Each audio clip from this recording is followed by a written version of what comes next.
പല പ്രവാസികളും ചെയ്യുന്ന ഒരു മേജർ മിസ്റ്റേക്ക് ആണ്. നാട്ടിൽ നല്ല ഭംഗിയുള്ള ഇന്റീരിയർ ഒക്കെ വെൽ ഫർണിഷ്ഡ് ആയിട്ടുള്ള ഒരു വീട് നിർമ്മിക്കും. അതിനുശേഷം ഒരു 1-2 മാസം ഇവിടെ താമസിച്ചതിന് ശേഷം അവർ വിദേശത്ത് പോയിട്ട് അവിടെ താമസിക്കും. ഒരു 1-2 വർഷം കൂടുമ്പോൾ ചിലപ്പോൾ ഒരു 1 മന്ത് മാത്രമാണ് അവർ നാട്ടിൽ വന്ന് സ്റ്റേ ചെയ്യും. ഇങ്ങനെ ചെയ്യുമ്പോൾ ഉണ്ടാകുന്ന ഒരു മേജർ പ്രോബ്ലം എന്താണെന്ന് വെച്ച് കഴിഞ്ഞാൽ, ഈ അടച്ചിട്ട വീട്ടിൽ ഒരു ഹ്യൂമിഡിറ്റി വീടിന്റെ ഇന്റീരിയറിൽ ക്രിയേറ്റ് ആവുകയും ഈ ഇന്റീരിയറിൽ നമ്മൾ ഉപയോഗിച്ചിട്ടുള്ള പ്ലൈവുഡ് അങ്ങനെയുള്ള ബേസ് മെറ്റീരിയൽസിന്റെ മുകളിലൊക്കെ ഈ ഹ്യൂമിഡിറ്റി അക്യുമുലേറ്റ് ചെയ്യുകയും പിന്നെ ഇതൊരു ഫംഗസ് ആയിട്ട് മാറുകയും കുറച്ച് കഴിഞ്ഞ് ഈ ഒരു പ്രൊഡക്റ്റ് ഡാമേജ് ആയി പോവുകയൊക്കെ ചെയ്യും.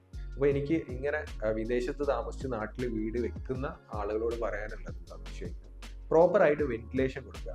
വീക്കിലി 1-2 പ്രാവശ്യം വിൻഡോസിന്റെ ഷട്ടേഴ്സ്, ഡോർസ് കാര്യങ്ങളൊക്കെ ഓപ്പൺ ആക്കിയിട്ടിട്ട് ഒരു പ്രോപ്പർ വെന്റിലേഷൻ പ്രൊവൈഡ് ചെയ്യാൻ വേണ്ടിയിട്ട് ശ്രദ്ധിക്കുക. പിന്നീട് ഈ ഡാമേജ് വന്നിട്ട് നിങ്ങൾ ഇന്റീരിയർ ഫർണിഷിംഗ് ഏജന്റ് കോൺട്രാക്ടറെയോ അല്ലെങ്കിൽ ഡിസൈനറെയോ ഒന്നും ബ്ലെയിം ചെയ്തിട്ട് ഒരു കാര്യം ഉണ്ടാവില്ല. കാരണം ഇത് ആക്ച്വലി നിങ്ങളുടെ മിസ്റ്റേക്ക് കൊണ്ട് സംഭവിക്കും.